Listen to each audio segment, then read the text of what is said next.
Hey everybody, and welcome to today's VIP Lifestyle Trainer. If you have been a follower of us for a while, then I'm sure you recognize the handsome gentleman to my right, one of our favorite experts here at the Knowledge Society, Dr. Germán Garcia Fresco, whose name I always have to sing for some reason, makes it that much more fun. He is our resident neuroscientist and is actually, very exciting, launching a new product with Ty called Neuro 67, which I have here. Hopefully we can zoom in on that. Cool. This is going to be our new brain pill, and I'm going to have Germán tell you a little bit more about it. I've been taking it for a little bit now, and definitely it has helped my focus and my attention, which is great, obviously, because we're such a busy company, and we're so busy every day. This helps me to focus a little bit better. But Germán, thank you for being with us today. We are going to talk a little bit about how relationships can affect your brain. But before we do that, why don't you kind of introduce yourself to everybody who's not familiar with you and tell us a little bit about our new product. Sounds good. Well, welcome everybody. Glad to be here. I love doing these mini talks anyways. I enjoy teaching. So my name is Germán, or Dr. Fresco, as a lot of you know me. My background, I have a PhD in neuroscience. I'm actually a certified nutritionist now. Oh, that's right. Yeah, I just got my nutrition certification, just expanding horizons. I've been a scientist for over 15 years now, and my expertise has now in the last few years have been related to human behavior and of course now cognitive enhancing. Yes. So our new pill, since you mentioned it, and appreciate the mention. Of course.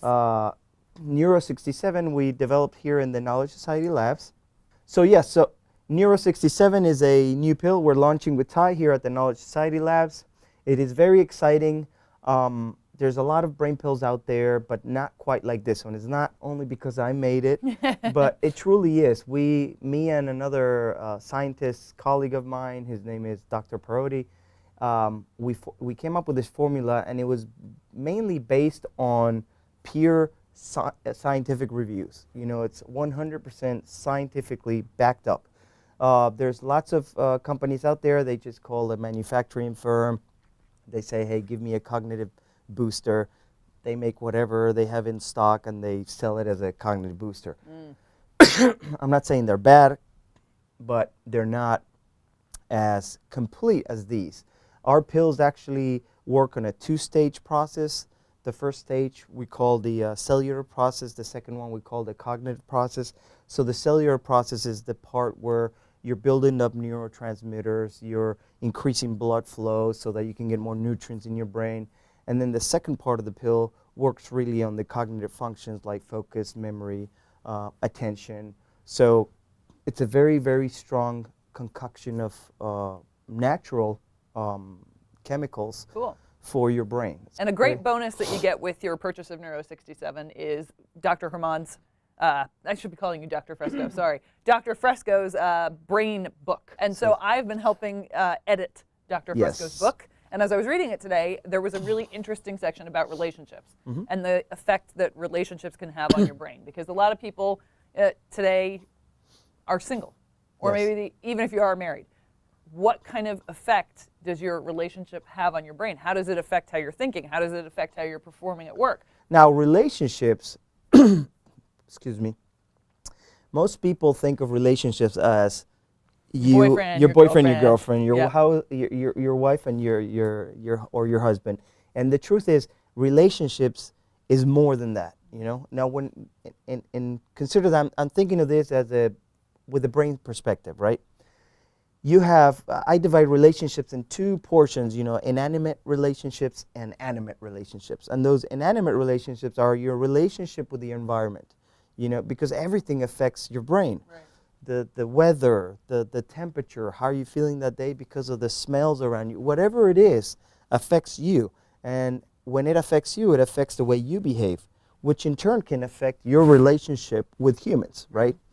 So that's the inanimate relationships. The animate relationships can include anywhere from a virus and a bacteria. You know, if you're sick, you get infected by a bacteria or virus, you're not going to feel good, right? So it's going to affect you. It's going to affect your brain. So you're not going to perform good, right? When you're sick, when you get a fever and you're infected and you're coughing, you don't want to go work, you don't want to do anything. And you can't think clearly. It all affects your brain. So from a bacteria all the way to your pets. Do you have a pet? I You have don't. it. Oh, I know. Oh, that's right. Sorry, That's I didn't okay. want to mention it. I remember she was crying 'cause she lost her dog. But you were very attached to your dog. Yes, very. That was a very pure relationship to an animate object, in this case an animal. It Yeah. wasn't a human, but it's still a relationship where you have affections, you feel love, you take care, he takes care of you, or she. Was he? She. She takes care of you. Yes. And then finally, you have the human relationships. So you see, there's not just human relationships. And even within the human relationships, I divide them in four categories. We have intimate relationships, Right. which are your relationships with your boyfriend, your spouse, your children, right? Your very close relationships. Those are your intimate relationships. And that's why usually people refers to as relationships. Right. Yeah. Then you have your personal relationships.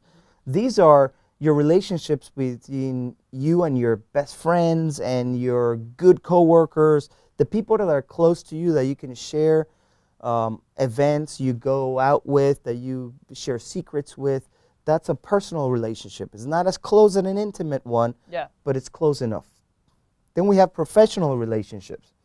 And those professional relationships are the ones that you have with your doctor, with your lawyer, with your coworkers that you're not necessarily super close with. Yeah. So like here, in this environment, pretty much most of your relationships are, you would say, professional. You might have a few personal ones if you feel closer to one or another coworker, and that's pretty much it. And then finally, you have the fourth one, which is casual relationships, which are the relationships you have with the bus driver. When you get on the bus and the guy greets you, that's a relationship too. Or the little grandma that you hit across the street, or the teller at a store or at a bank. Those are casual relationships, but they are relationships as well, and they affect your behavior as well. I mean, you go to the bank, the banker pisses you off, now you're in a bad mood for the rest of the day because of a casual relationship. It wasn't your spouse, it wasn't your dog, it was the casual relationship. So as you can see, there is a broad sense of what really a relationship is. And you must understand that all of these relationships, inanimate to animate to all the human relationships, influence how you behave and how you feel, right? So the good thing is, like, even though we have all different kinds of relationships, the techniques, the tips that we have to making or having better relationships are pretty much the same. You just have to adapt them depending on who you talk. So for example, you're not going to treat your son or your daughter the same way you're going to treat your coworker. I'm not saying you have to treat them differently, one you treat bad and one you treat good. No, you treat them all good or all bad if you're a bad person, but right, maintaining that level of relation that you have. Right. So you're going to have but the principles behind the way you treat those people, the way you communicate with those people, the way we talk to those people is the same. One of the things that is extremely important in any relationship is trust, right? So if your wife doesn't trust you, your coworker, the casual guy that's trying to buy something from you, nobody's going to want to have a relationship with you. Mm-hmm. So trust that, and that's why I'm saying no matter who you deal with, there's certain key things like trust that you must have with people in order to have a good relationship. Right. Now, how do we gain that trust from people, right? It's easy, but it's not easy at the same time. So there's three things that must happen for you to gain trust from people. A, they have to like you, right? If they don't like you for whatever reason, they'll never get to trust you. B, they have to understand you. They have to understand what you're saying, what you're talking to them. Let's say you are talking to your kid that's 3 or 4 years old, and you talk to him about the amygdala and how oxytocin and this and that works on the brain. He's going to look at you like, I don't know what you're talking about. He's going to walk away. Right? So you kind of dumb it down. Not that your kids or your little kids are dumb, but you talk in the language that adapts to him so that he can understand you, right, so he can trust what you're saying, right? Mm-hmm. So it's the same thing. And then the third key is you have to have knowledge. If you don't know what you're talking about, especially when you're getting into an argument with somebody, right, if you're going to argue with somebody, make sure you do know what you're arguing about. Mm-hmm. I'm not saying you should be arguing all the time, but if my wife, for example, is a dentist, most of you know, if I have a concern or a question or a doubt on dentistry, I ask her.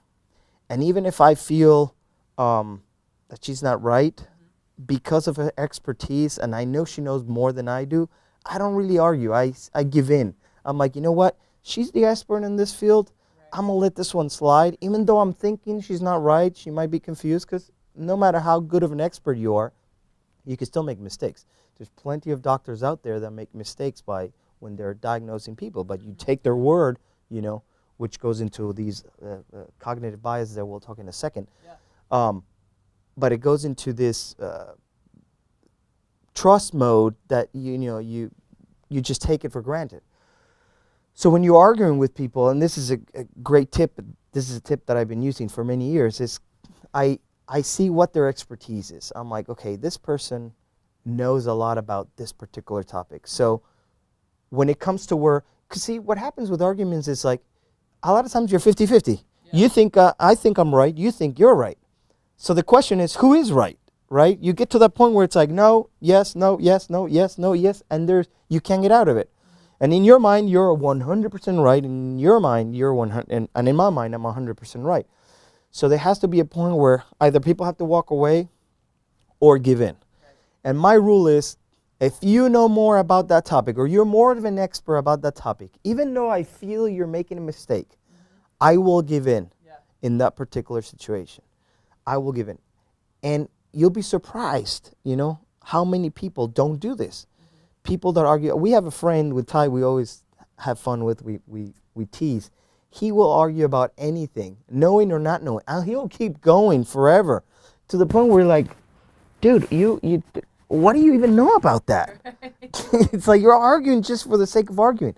And that's not the point. Now, we enjoy arguing with him because we get them to that point, and it's just fun. But the point is, you don't want to have that situation with your wife. So if your wife, for example, raising the children, if you are always out working, you're a working dad, you're always out, mom's there with the children, and there is an argument about the children, well, guess what? Who's been taking care of the children 24/7 every day for the last 5 years, let's say? Mom. So you know what, Dad? Stop arguing with mom and listen to her and give in and be like, hey, you know what? She's been doing this without me, and the kids seem to be doing pretty good, so I'm not going to get stuck on this particular point. Right. And vice versa. If dad is the one that, let's say, he goes out to work, he brings the money, he deals with the financials, he knows how to run with the money, and there is an argument where, let's say, dad says, no, we can't afford this, we shouldn't buy this, it's not a good idea. Mom, don't argue with him. Don't go into, yes, he knows better because he's the one dealing with that. So I hope I made my point clear. Yeah. So bringing back to what those relationships, so you have those arguments or you have those interactions. Like I went to get my car looked at, and this car dealer made me so angry. I couldn't even focus. I was telling Maya and Willa about it, and I was like, this guy, I can't believe he said this, da-da-da-da. So clearly he had an effect on my brain. Yeah. What kind of effects are these relationships having on your brain? So what's happening there is, I call that the sleazy car dealership effect. And the way I call it that is because I always give that example. And it's funny that it's a perfect example, and you actually had that happen to you. Oh, he got me so What happens to your brain is we have a portion of the brain that's called, we call it the reptilian brain, which is the first part of the brain, the ancient form of the brain. In fact, if you look at a reptilian brain, they have a brain that's just like that, like the one we have, but we just developed more on top of it, right? We've developed basically the cerebral cortex, which allows us to think and make decisions properly. So with this reptilian brain, what happens is it's basically trained to either allow information to go through or not based on your emotions. It's highly linked to your limbic system, which is your emotional reward system, highly linked with the amygdala. And what happens is, so something happens to you. That information, and this is where I tell people, where nobody is 100% rational. You can make the most rational decisions possible, but every single decision, in fact, 95% of your decisions are not rational. They're emotion-based. Wow. So what's happening is, in your case, so when you receive a piece of information, that piece of information goes into your brain. It goes in through your emotional centers. Your emotional centers talk back to your reptilian brain. The reptilian brain is the one that decides it goes through the rational centers or not. So it's like a bouncer on a club. It's like you go in, you do not go in. Or your secretary, it's like, no, he's not available, right. Sorry, boom. Okay. So what happened with you was your reptilian brain was like, sorry, she's not available anymore. So no matter what this guy says, he pissed you off, he ain't getting into your rational brain where he can allow to convince you to make the right decision, you know, to buy that car, to get an upgrade or whatever. Because at that point you shut off your brain, your reptilian brain basically shut off your rational centers. This is what happens when there's like a passion crime, or when you're arguing so hard and you get into a fight, or you curse out your spouse or your girlfriend, or you do stuff with your regret, or you're like, oh man, what did I do?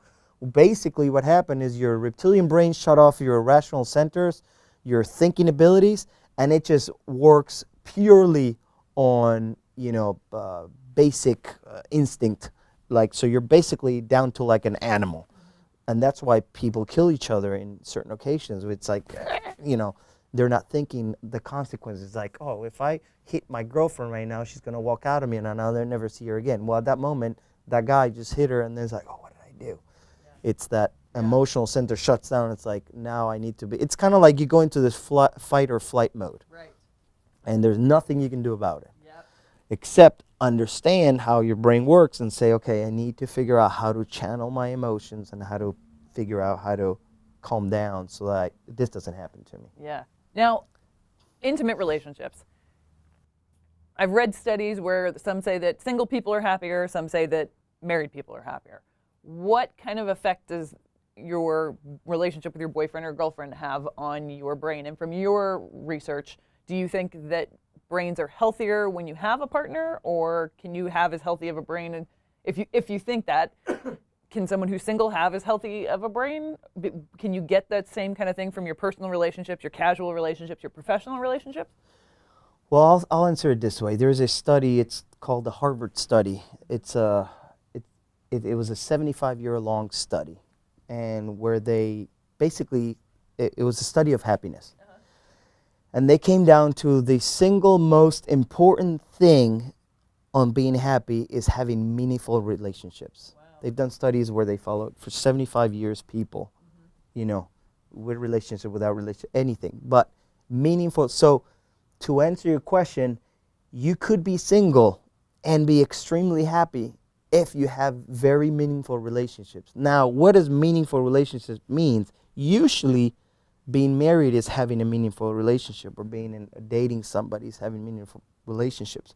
But you could achieve true happiness as a single person, you know, when you're 80 years old, if you're still surrounded by meaningful relationships. And by meaningful relationships, I don't mean like, you know, being married, for example. Let's talk for being married for a second. You could be married and be miserable. Right. There's lots of people. Lots of people in this world that are miserable. Well, that's not a meaningful relationship. That's a pointless. In fact, that's a negative relationship, because it's taking away from your happiness. It's taking away from you creating a meaningful relationship with somebody else, or having more meaningful relationships. You might have that wife that's like never lets you go out with your friends. Right. And it's like, well, now you're cutting off all these other meaningful relationships that you could have, but you can't because, you know, she's like, you're not going out, right. Or vice versa. Or you got a crazy guy that's like, you stay home and you never walk out of the house. Yeah. Well, you can't have meaningful relationships that have it. So, in general, I would say if you are in a stable relationship that's healthy and you guys love each other and take care of each other, that's automatically a very important, meaningful relationship, which would lead to a happier life. What also happens too when you are married, usually you have children. Mm-hmm. When you have children, those children become part of your meaningful relationships too, right. A very strong one. And me, I have kids, and I can tell you, it's the bond between your children is so strong that it's like it just makes you happy just having them around. Yeah. So that's why a lot of studies say, well, being married shows that it makes usually people happy.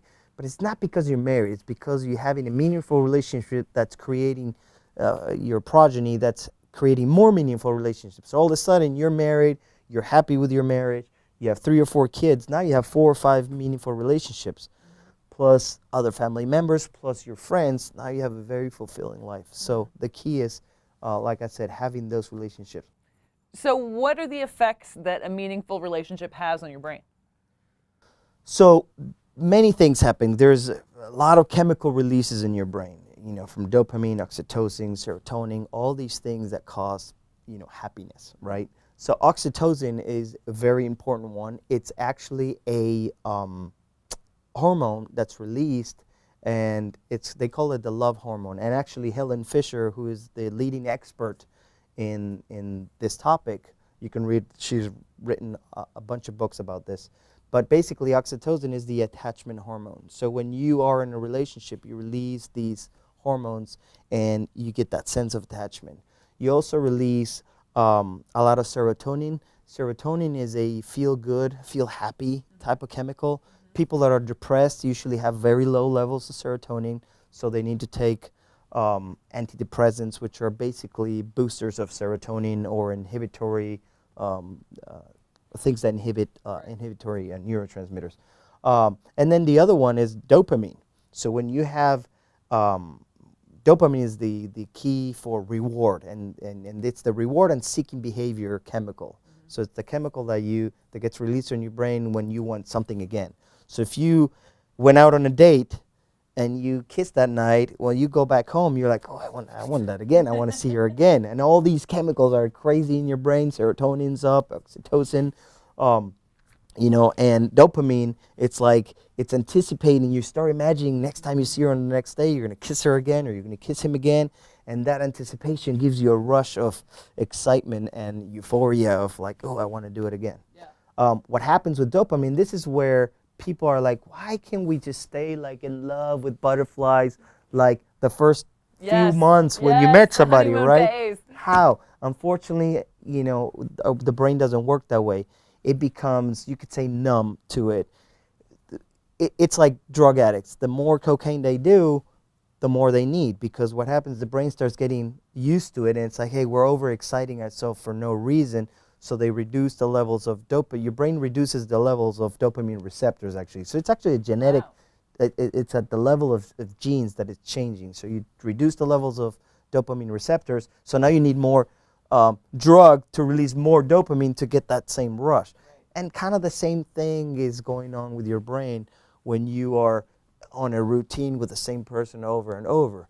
What happens later is more of an attachment, more of a friendship, and that's why I say meaningful relationships, because grandpa and grandma are not in love like, they were on the first day where they're kissing and having sex all day, right?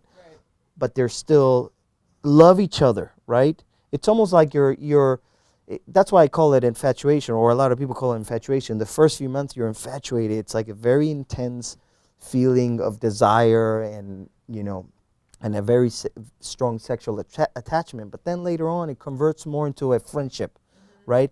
So your relationship with your spouse it becomes the same as your relationship with your kids, with your best friend, as same as with your spouse. Right. And that's where you want it. You want it to be that way, because if not, think when you're in love, can you think of anything else when you're in that infatuation? You're like, why isn't he not texting me? Yeah. I need to text him. I'm going to call him. Well, where are you? Well, let's go see each other. You want to hang out every single minute. Well, that's not productive if you think about it. Totally. If you lived like that every single day of your life, it would be a great feeling for your brain, but you'll be the most unproductive person ever, right? Yeah. So it's the same thing. It's the same thing when you buy a car. You buy a brand new Ferrari, you're excited, you want to go drive it every day for the next 2 months. And then all of a sudden it's like, man, it's just a Ferrari. Right. So it's a mechanism so your brain doesn't get too excited all the time, because it doesn't need to, because being excited so much takes away from other stuff. Well, that's great. That's some great information and insight about relationships and how it can affect your brain and what different things are going on in your brain when you get into a relationship or you get into an argument with someone who's a casual relationship. So thank you very much, Dr. Fresco. You're welcome. Yeah. Dr. Fresco gave us some good information about the different types of relationships, and for your question below, you can either talk about a time with a casual relationship, like I said with the car dealer, or an intimate relationship, and what is one thing you can do, knowing a little bit more about how your brain works now, that will make those relationships, a little more successful, or maybe you don't get so reactive when you have a casual relationship. Give you one tip that you will use below, and we'll see you on the next lesson.